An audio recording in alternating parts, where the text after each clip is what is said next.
Okay, everybody, my name is Lowell and welcome to the channel. So I've got this video, what did the British ever do for us? So let's jump in. Let's have a look at this one, shall we? What did the British, ever do for Oh, us he's Australian? Okay. scientifically?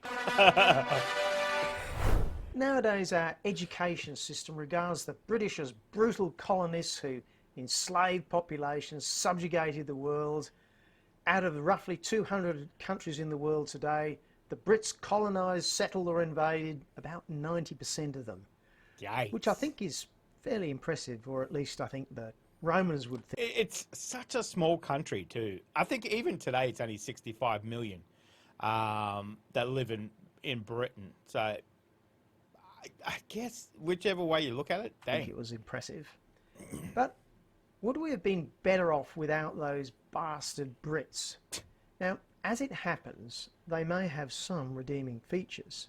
If you look at their scientific contribution at least. Now, this is a slightly different video to normal, and I'm going to talk about the British scientific and technological achievements and inventions, even though I could mention trivial things like the British invention of some of the best countries in the world, like Australia, Canada, Singapore, New Zealand, America. Well, maybe not invented, but they were certainly highly influenced.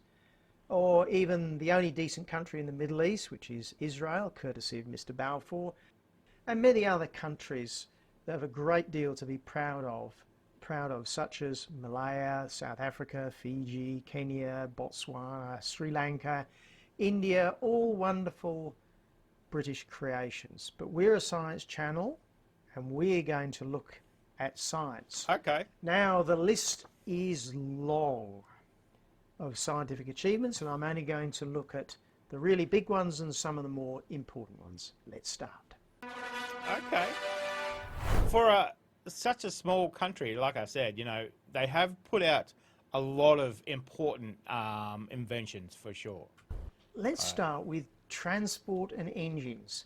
So the British invented the railways.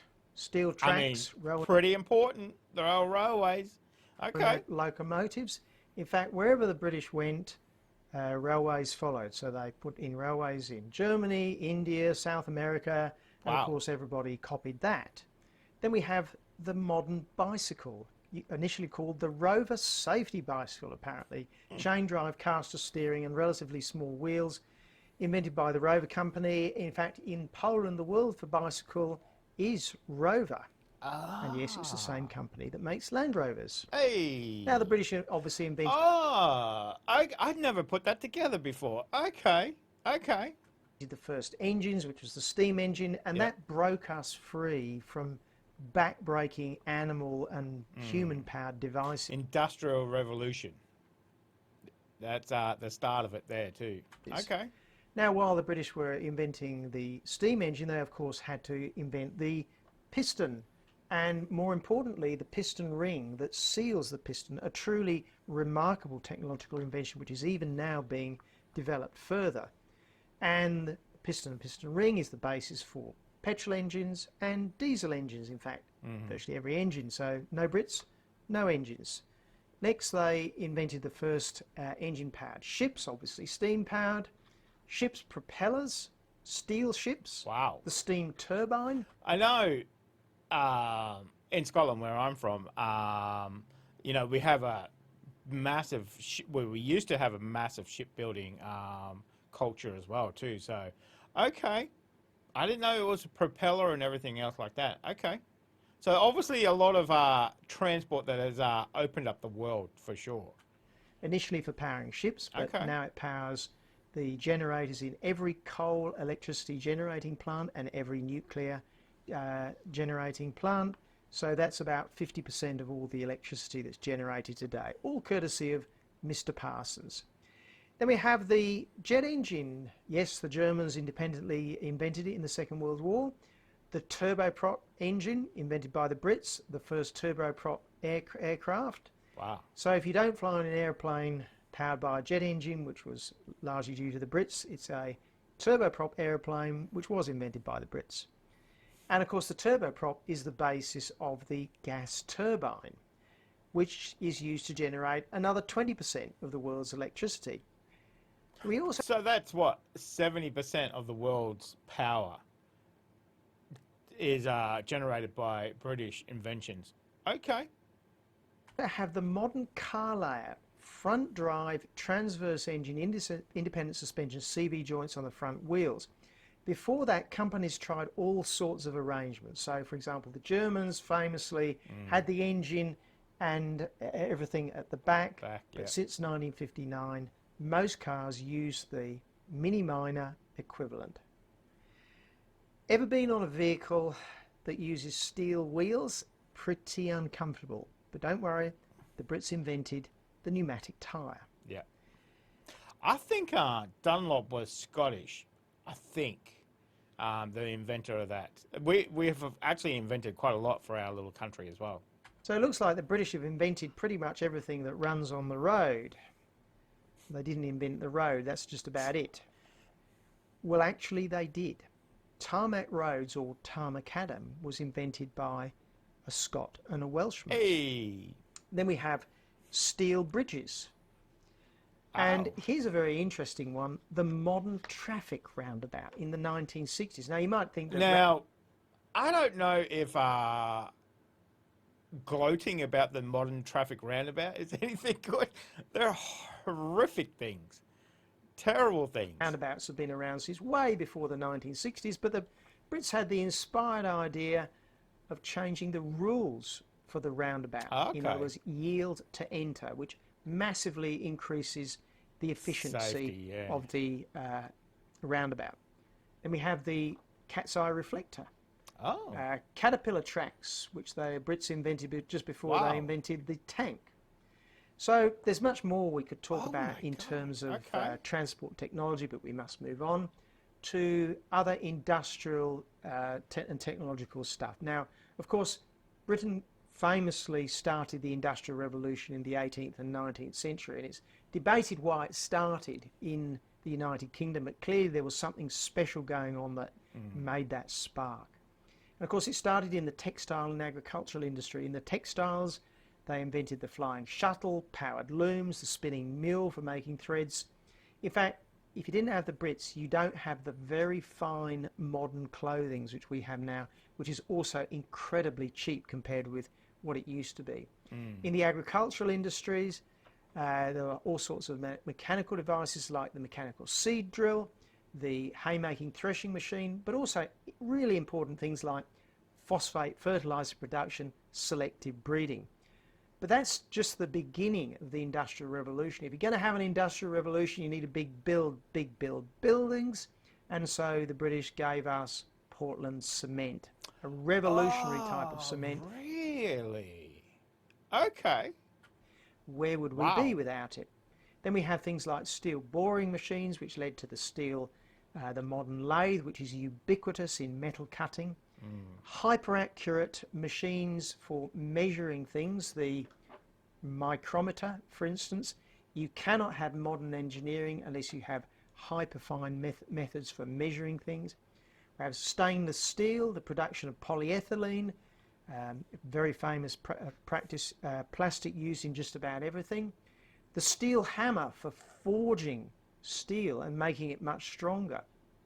The Bessemer steel process, the first mass production of steel effectively, and then the mass production of glass using the now ubiquitous virtually tin flotation method. All right, let's go a little... Okay, so that's even that little bit, you know, that introduction there of the transport and the obviously massive amounts of industrial revolution. That is a lot. That covers a lot. Wow. Okay. I knew Britain invented quite a lot of stuff, but putting it out there, lining it up, just imagine. I'm sure if Britain didn't invent it, somebody else probably would have down the track, I'm sure. But the fact that it all comes from that little island, you know, 65 million, I don't know how many were, you know, back in the old days, but very, very impressive. Very impressive. But I guess it's that fact that needs must, you know. When you need something, you invent something, you know. So, okay, very interesting so far. bit electrical. So the first long distance communication cables were invented by the Brits, the coaxial cable. This was Wow. used for underwater Okay. cables to link the UK to America and other places. The first intercontinental communication, the birth of the internet in a sense. It was the first time that we could communicate all around the world. The telephone, Alexander Graham Bell was a Scotsman. Yep. Television, Yep. liquid crystal, cavity magnetron. You've never heard of the cavity?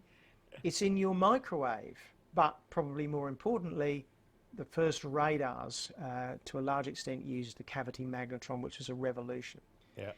Then if we go a little bit Dang. medical, we've got CAT scanners, ultrasound scanners, the first Wow. town to have chlorinated water.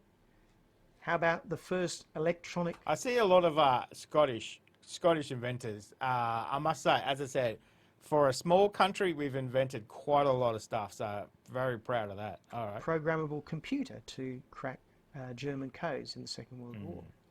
Accurate navigation using highly accurate clocks, the chronometers, and the first workable atomic clock. Then we have the World Wide Web, Yep. a gas stove, tin cans, and a really big one. Wow. I know you've been wondering where I get to this one. An alarm clock that makes tea. That's right. That makes tea. Oh, dang. That's Again, right. I could have added many, many more things, but let's go on to fundamental side. I think a British also invented the first flushing toilet. I'm pretty sure. It's the stuff that all other science and technology actually depends upon. Okay. But before we do that, maybe just like and subscribe. How about the discovery of the proton, neutron, and electron? Wow. The three building blocks of, well, Everything? frankly, just about everything. Yep. All discovered by Brits. And the Brits also discovered the opposite of matter, which is antimatter, by Paul Dirac. And more recently, the last particle in the standard physics model of just about everything, the Higgs boson, which was proposed by Peter Biggs. Now let's go a little bit bigger, but not a great deal bigger. The atom, the model of the atom with a hard nucleus with the electrons flying around, was essentially discovered by the British. And I'm being a little bit loose there because there is a famous New Zealander involved with this, but frankly in those days Kiwis were basically Brits. What about biology? Well, in my view, the two biggest advances in biology were both discovered by Brits. The first one is Charles Darwin's theory of evolution. Which is a massive thing, you know. Wow. Okay. And then you have the discovery of the structure of DNA at Cambridge University. Fundamental molecular biology, of which the whole DNA revolution has been based on. And yes, I know Watson was an American and Wilkins was a Kiwi. Anyway, of course, the discovery of the structure meant this explosion in growth of the whole DNA industry, effectively, such as DNA fingerprinting, now invented by the Brits. Now let's go back to more basic, very fundamental, and possibly more important medicine. We have antiseptics, Lister. antibiotics, Fleming. Yeah. vaccines, all three invented by Brits. But let's go back to physics now. So we have Newton's laws of motion, Newton's laws of gravity. Where would we be without Sir Isaac Newton? We essentially couldn't predict anything. Back on to the physics, the laws of optics and the way that radio waves travel, light, the laws of electromagnetic propagation in signals and wires, Scotsman James Clerk Maxwell's. You don't have any mobile phones or computers or communication cables without Maxwell. And then we have electromagnetic induction from Michael Faraday's. If you don't understand magnetic induction, there are no electric motors, there's no electric generators. Basically, the whole backbone of the electricity system, you owe it to the Brits. Or in mathematics, and there are a lot here, so I'm going to pick the really big one, which is the invention of calculus. Yes, there was another guy called Leibniz who also invented it at the same time, but Essentially, Newtonian calculus is at the basis of a huge amount of advanced science of engineering. It's as fundamental as algebra and arithmetic. Now, this list is not complete. There are literally a zillion other things that the Brits have contributed to. Actually, there is just one more: the Flushing loo. Yeah, see, I thought so. I thought so. I read somewhere that. Okay. Now, obviously, much of what those British scientists did was based on other scientists from lots of other countries, and the Brits were just part of this magnificent thing which we call Western civilization. Of course, there were French and there were Germans, and the scientific development and advancement then spread to the United States and now to the Far East. But the contribution of the Brits were utterly fundamental on so many levels. Now, without those advancements, our lives would be short, harsh, and frankly just bloody horrible. The world's population would still be about 1 billion, which is what it was in about 1800, rather than the roughly 8 billion that it is today without that wonderful science and technology.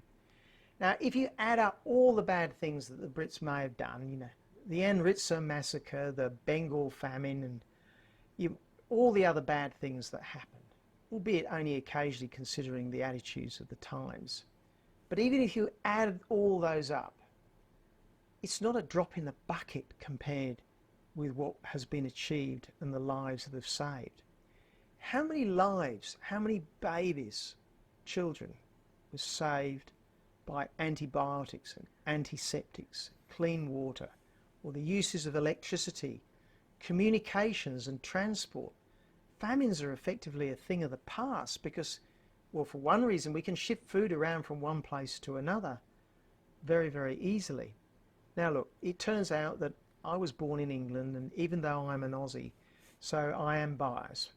But I don't think it makes sense to be proud of what your ancestors did or were unless there's some evidence that you carry on those ideas, values and traditions. But even if you don't measure up to those ancestors or other people's ancestors, it's just bad form not to appreciate what those people did for us. The contribution of the Brits was truly incredible, and we should all be grateful that they came along and did more than virtually any other group to pull humanity out of the appalling, difficult lives that existed before the 1800s.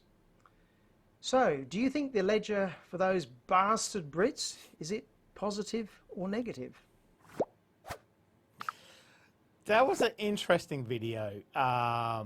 Interesting point that he was making there at the end. You know, with everything we know about British, you know, history and everything, it's that balance. You know, that balance of doing some really horrible, horrible things, but then on the other hand, making our lives, you know, the way it is at the moment, you know, with the technology, the medicine that we have, you know, communication that we have as well too, you know, all those advances that, you know, that they've made across the world, you know, not, as you said, not just the Brits, but everybody else that was involved with it as well too. So I must say the Brits has definitely given us some stuff for, you know, the Industrial Revolution, a lot of transport, obviously. So, you know, it would be a much different world if the British inventions weren't in it, that's for sure. So, very interesting video. I knew some of them I didn't. A lot of the transport ones, you know, the engines and stuff, I kind of knew about. Didn't know about the propellers and obviously all the ships and all that kind of stuff. But very, very interesting as well too. So let me know what you guys thought of that. Thank you very much for joining me today. Make sure you stay safe, and I will definitely see you in the next reaction video.